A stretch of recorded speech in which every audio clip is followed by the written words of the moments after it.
ተለምን አቋርም ታረግልኝ ተለምነሽ አረብ ታረግልኝ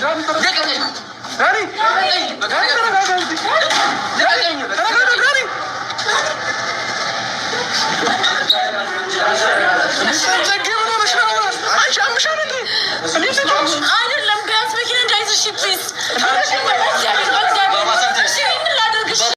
ፍቅር እንደዚያ ጥና እየሆነ እንዳላላየሽም እንዴ እንዴ ዘማን ነው የምታየው እንዴት ደስ ትለኛለህ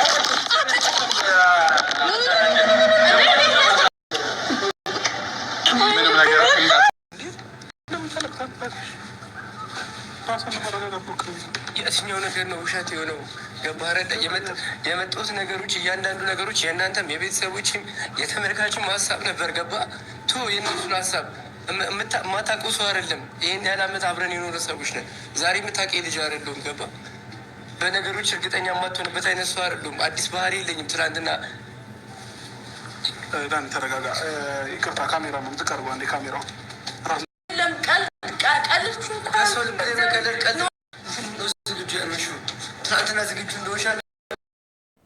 ጽጌ ዛሬ እንግዲህ ዳኒ ቀለበት ሊያረግላት ሲል አሻፈረኝ አለች። እቺን ቀን ብዙ ሴቶች ናቸው የሚመኙት፣ የሚታደሉት ግን የተወሰኑ ሴቶች ናቸው። አሰላሙ አሌይኩም ወራህመቱላሂ ወበረካቱ። እንደውም የሌላ እምነት ተከታይ ሰላም፣ እንዴት ናችሁ? መወዳችሁ ማከብራችሁ ስለምታበረታቱኝ ጀዛከላ ኸይር ጀዛ። ልቤን ድክም ይለኛል ለምን እንደሆነ አላቅምና ይቅርታ። ዛሬ ደግሞ በአዲስ ቪዲዮ መጥቻለሁ። ሰሞኑን ጠፍቻለሁ። የጠፋሁበት ምክንያት እንግዲህ ያው ታውቃላችሁ፣ የሰው ቤት ነገር እና ዛሬ ደግሞ ጽጌንና ዳኒን ይዤ መጥቻለሁ። ግን በጣም ነው ያናደደችኝ። እንደው የሆነ አጠገባ ሁኝ የራሱ በጥፊ ባቃጠልኳትና በጣም ነው ያናደደችኝ። እስቲ እናንተ ምንድነው አልተናደዳችሁም? የምትወዷት ሴት ወይ የምትወደው ወንድ በጣም እሱ እንዲያገባት የምትፈልግ እሷም ብዙ ዋጋ ከፍላለች። እንግዲህ አንድ አብይ አህመድን የሚመስል ሰውዬ ጋር ራሱ ፕራንክ ስታረገው የእውነት መስሎት በጣም ልቡ ተሰብሯል። የምትፈልገው ነገር ነው። እምቢ ትለኛለች ብሎም አላሰበም። በኮንፊደንስ 100% እርግጠኛ ሆኖ ነው በኢትዮጵያ ኑሮ ይሄን ሁሉ ዝግጅት አዘጋጅቶ፣ ብዙ ዝግጅት ነው የተዘጋጀው። ትልቅ አዳራሽ ነው እንትን ያሉት። የተዘጋጀውን ምግብ እንኳን ሳይበሉ በዛ በኢትዮጵያ በኑሮ ውድነት ጓደኞቹ አጠገብ አንገቱን አስደፋቸው። በጣም ነው ያናደደችኝ እውነቱን ለመናገር ማለት ነው። ጓደኛው ራሱ አንቺ ማንሽ አላት። እውነቷን ነው። አንቺ ማንሽ እንደዚህ ልቡን የምትሰሩ? የማትፈልጊው ሰው ቢሆን አዎ የማትፈልጊው ሰው ነው፣ ማንም አያስገድድሽም። ግን የምትፈልጊው ነገር ነው። አሁን ባለፈው ቀለበት ካላረክልኝ ብለሽ የአንገት ወርቅ ገዝቶልሽ እኔ ቀለበት መስሎኝ ነበረ ብለሽ በጣም ነው የተናደርሽው። እና እሱ ደግሞ ያንንም በማሰብ ነው ዛሬ እንደዚህ አድርጎ አሸብርቆ ምን ብሎ ያውም ወርቅ አይደለም አልማዝ ገዝቶልሽ። አንዳንድ ሴቶች እኮ እየተረገምን እኮ ነን ወላሂ ላዚም። እኛ ዛሬ ኑሯችንን ለማሸነፍ የሰው ሀገር ላይ እድሜያችንን ስንት ነገራችን መስዋዕት እናደርጋለን።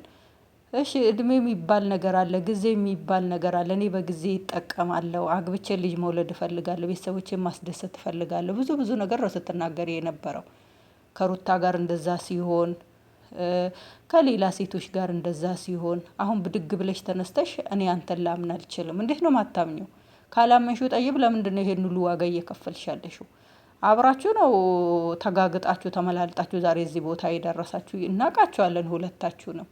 ግን ዳኒ የሚያናድደው ምንድነው?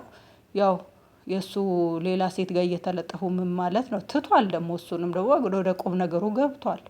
ቃል ገብቶልሻል። እንደዚህ አይነት ነገር አይለምደኝም። አንቺም ለኔ የሚያስከፋኝን ነገር መተው አለብሽ። እኔም እንደዛ ብሎሻል። አሁን አንቺ ጋር ከሆነ ሌላ ሴት ጋር እንደዚህ መለጣጠፉ ምን ማለቱ ልብሽን ማቁሰል ምናምን ትቷል። ለምን? ወደ ቁም ነገሩ ስለገባ። በፊት ያው ሲንግል ነው፣ ምንም ፍቅረኛ የለው ምን የለውም። የፈለገውን ቢያደርግ፣ የፈለገውን ቢወድ፣ የፈለገውን ቢጠላ ማንም ይሄ የሚለው ነገር የለም። ግን አሁን ላይ ደግሞ አንቺ ጋራ ሆኗል። አንቺ ጋር እስከሆነ ድረስ ሁሉ ነገር እርግፍ አድርጎ ትቶ ወደ ራሱ ተመልሶ ሌላ ዳኒ ሆኗል ማለት ነው። እና የሰው ልጅ ይታገሉታል እንጂ አይታደሉትም ይባላል። ያንቺ ግን ትግሉ ሳይሆን እድሉ ነበረሽ የደረሰሽ። እድሉ ነበረ ግን አሁን ላይ ደግሞ እድሉን አሳልፈሽ ትታገይዋለሽ። ከዚህ በኋላ እንደዚህ አይነት ቻንስ ማን ይሰጥሻል? የትኛውስ ወንድ ነው ከዚህ በኋላ አምኖ እንደዚህ አይነት ዝግጅት አዘጋጅቶ ታገቢኛለሽ ብሎ የሚጠይቅሽ? ሙስታሂል። ከዚህ በኋላ ዳኒ አሁን ሩጦ ነው ሌላ ሴት ይዞ አንጀትሽን የሚያቃጥለው። እኔ ራሴ በጣም ነው የተናደርኩት። ወላሂ በጣም ነው ያናደደችኝ። እኔ ብዙውን ጊዜ አልከታተላቸውም፣ ግን አንዳንድ ጊዜ ደስ ስለሚሉኝ ያኔ የተወኳቸው ምንድነው ያው በነ አብርሽ ህይወት ውስጥ ከገቡ አስጠልተውኝ ነበር። ግን ከዛ ወጥተው ደግሞ የራሳቸውን እንትን ሲሉ አያቸዋለሁ አንዳንድ ጊዜ ማለት ነው። ያው ሰው ሂዶ በሰው ህይወት ሲገባ ያናድዳል፣ የማይመለከተው ላይ ገብቶ ሲበጣበጥ ማለት ነው። ግን በራሳቸው አይዲያ በራሳቸው ነገር ሲመጡ ደግሞ ደስ ይላል። እና ዛሬ ይሄን ሁሉ አሸብርቆ ይሄን ሁሉ ዝግጅት አዘጋጅቶ ስንት ዋጋ ከፍሎ ጓደኞቹ ምኑን ሰብስቦ ዛሬ የደስታ ቀኔ ነው የመጀመሪያዬ ህይወቴን አንድ እምልበትም እንዴት በጣም እንዴት ደስ ይላል ስሜቱን። እስቲ ወደ ራሳችሁ አስገብታችሁ እዩት እስቲ። በቃ አሁን ለምሳሌ እኔ እንደዚህ አይነት ዝግጅት አዘጋጃጅቼ ወይ ሴት ከሆናችሁ እንደዚህ ላገባ ነው፣ ቀለበት ሊያደርግልኝ ነው። ያኔ ባታውቁትም እናንተ እንደምታደርጉት ሆናችሁ ስታስቡት በጣም ነው ደስ የሚለው። ጮቤ ነው የምትረግጡት። አሁን እሱ ሱፉን አሰፍቶ ጓደኞቹ እንደዛ ዝግጅቱ ነው በየቦታው በየጠረጴዛው ላይ የመጠጥ አይነት የምግብ አይነት የምን አይነት ተዘጋጅቶ ቢፌ ተዘጋጅቶ ከቀለበቱ በኋላ ሊበላ ሊጠጣ ሊጨፈር እንኳን እንትኗ ሲመረቅ እንኳን አበሻ ቤቷ ሲመረቅ እንኳን እንዴት ነው ዝግጅቱን አይታችኋል። በትንሹ ያቺ ጠባብ ቤት ውስጥ እንኳን እንዴት እንዳሞቁላት እንዴት ሰፕራይዝ እንዳደረጋት ዳኒ ነው ያን ሁሉ ከነ አብርሽ ጋር ሰፕራይዝ ያደረጋት ሳታቅ ማለት ነው። ግን ይሄ ደግሞ በትልቁ እንደዚህ ሆኖ አሸብርቆ ይሄኔም እኮ ልብስም ገዝቶላት ይሆናል። ለምን ሰፕራይዝ ስለሆነ እዛ ውስጥ ገብታ እንድትለብስ ይሄን ሁሉ ዋጋ ከፍሎላት እንዴት ታሳፍረዋለች? እኔ በጣም አናዳኛለች እውነቱን ለመናገር ማለት ነው። ከዚህ በኋላ እሱንም አላት እኮ ልጁ ያላስብሽበት ከሆነ አስቢበት፣ በኋላ ላይ ይቆጭሻል፣ ቸኩለሽ ሊሆን ይችላል፣ አልተዘጋጀሽበትም ሊሆን ይችላል አለ ዳኒ ጓደኛ። ግን አስቢበት፣ በኋላ ድጋሚ ይሄን እድል አታገኝም። ዳኒ ሁለተኛ አምኖሽ አይንበረከክልሽም፣ ሀሳብሽን ቀይሪ ብሏታል ልጁ ራሱ ማለት ነው። በጣም ነው ጓደኞቹ ራሱ የተናደዱት ማለት ለምን አብራ አደጌ ስለሆነ 12 አመት ቀላል አይደለም።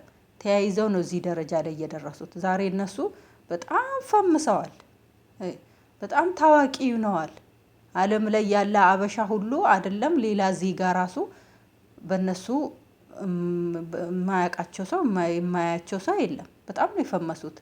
አስቡ፣ በቅርብ ነው ቻናሏ ጠፍቶባት፣ አሁን በቅርብ ነው ቻናሏን የከፈተችው እና አብርሽ ጥንቅሮ ስገባ በዛ በግርግር ነው የተወሰደባት።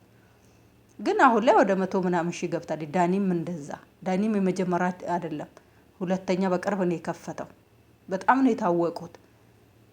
እና እንደዚህ አይነት ጨዋ እናቱ ጋር እናቱ እንኳን እሱን እናት እንኳን አታፍሪም? ምን ትለኛለች እናቴ ምንድነው ምላት አለኩ። አሁን ባለፈው አርግዣለሁ ስትል ራሱ እናቲቱም እውነት መስሏቸው፣ እኔ ፕራንክ መስሎኝ ነበር በዛን ሰዓት እንደዛ ሲሆኑ እናቲቱ ማለት ነው። ግን ፕራንክ አይደለም። እናቲቱ እሷ እንደ ቀልድ ነው የጀመረችው። በኋላ ላይ ሁሉም ሰው እውነት አድርጉት ነው ያለች። እናቲቱ ራሱ አምነዋት ነበሩ። ግን እናቱ ጋር እየተግባባሽ እናቱ ቤተሰቦቹ ጋር እየሄድሽ እንደዛ እየሆናችሁ በጣም ነው ያሳፈርሽው። በጣም ነው የምታሳፍሪው ጽጌ፣ ወረቢ በጣም ነው የምታሳፍሪው።